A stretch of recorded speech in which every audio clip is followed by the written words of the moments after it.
Hello everyone, my name is Alejandro and I would like to tell you about my life as a scientist.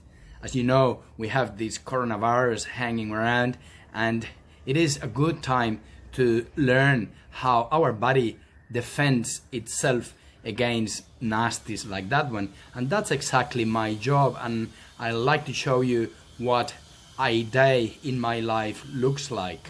Amongst the things that we do, we create vaccines, which are these needles that you get sometimes when you go to the doctor that help you protecting against nasties that may come your way. Our body is very well equipped to fight many of these nasties, as I will like to show you in a short video. We have cells in our blood that are able to eat up the nasties. Have a look in this video.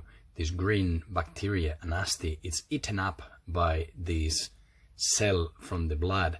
They go chase the nasties, follow them, and I work at the Queensland Institute of Medical Research, this big building you have in front of you. This is what the building looks inside, with a lot of pictures that helps us learning what we could discover through medical research. It's like having a window to look inside the body and how the body helps us protecting us against challenges that we may encounter.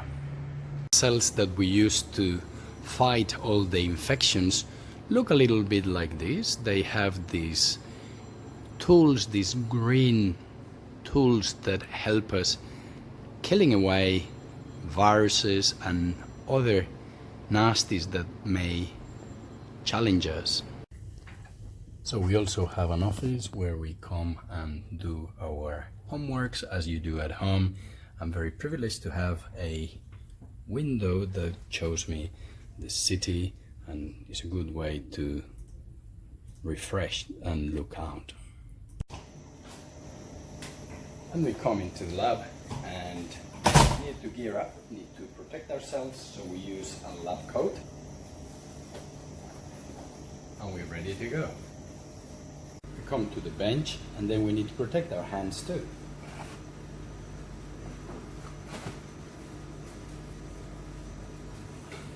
We could use very fancy, colorful gloves to protect ourselves.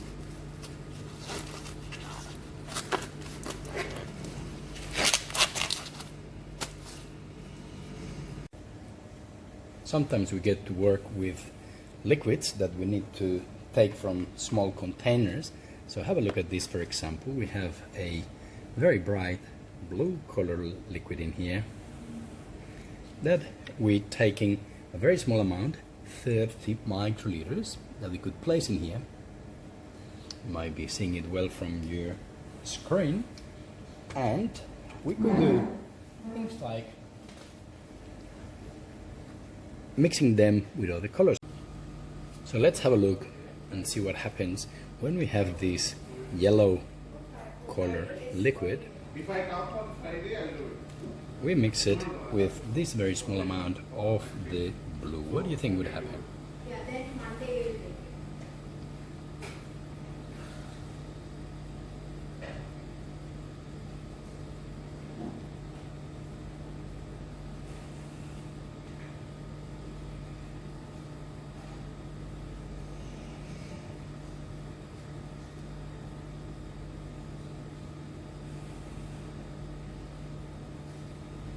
So we have a nice green color coming through. Sometimes we need to use these machines that turn around at a very high speed. They go around and around and around and then move things towards the bottom. Have a look at this.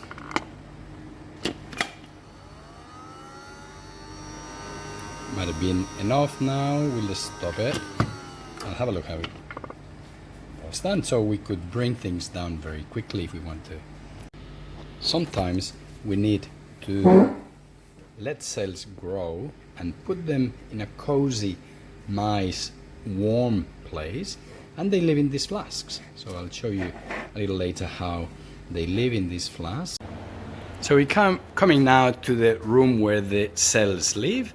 Our friend the bottom is with us here. Hello. And this is their bedroom. This is where they live in a very, very nice, warm and cozy area.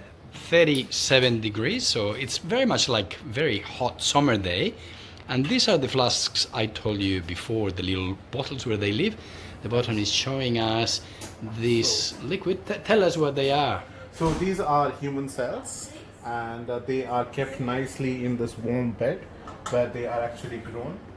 They are supplied with this medium where they form the food for the cells to grow, and we grow them to do experiments on them. So they take a lot of food. They're very hungry cells because they're growing very fast. Yes, yes. And there are a few more different types. And this is in large quantity, and this is in small quantity. So they all take similar type of food. Why is this one yellow and this one pink? It's just the media, the food type is different. And also they might be growing more. You could see perhaps there's many more. This Cells, is very this one. dense, so there's a lot of Compared cells. to these ones. And here there's less cells, so yes. that's why you probably see a very cloudy Texture. liquid Yeah, here, yeah. whereas here is very, very transparent. Yeah. Right, thank you very much, Debatin. Thank you. So you might have heard about microscopes and how we could look down to the cells of the body. So this is what the microscope looks like. And we're here with Tam, and he's going to show us some interesting images he's got there. What do you got there? So this is an image of a neuron, which is a cell that's in your brain, right? So this is one neuron. Which Let's have a look. It's green because it's got a protein in it that fluoresces green when we shine a laser on it. That's very interesting. So the protein actually comes from a jellyfish in the ocean. And There you they've go. engineered it to be expressed into this cell. And when this cell expresses it, it makes a lot of these green proteins. And then when you shine a light on it, it becomes green. And this is what we can see here. Shows you can see it from various angles, that cell, do you? Yes, you can. So if I rotate it around, I can see that it is. Wow, look at that, how it turns around. Yeah, so it's not quite flat. It actually goes down on an angle. So yeah, so with this instrument, we can take lots of high resolution images and then take them at different depths, put them together, and make a 3D image out of it. Beautiful. Thank you very much, Tam. No problem. This is our life as a scientist, and I hope you enjoyed having a look at that. In the meantime, please remember to keep washing your hands 20 seconds very thoroughly, follow all the instructions that they give you, and keep safe. Thank you very much for watching the video. Bye.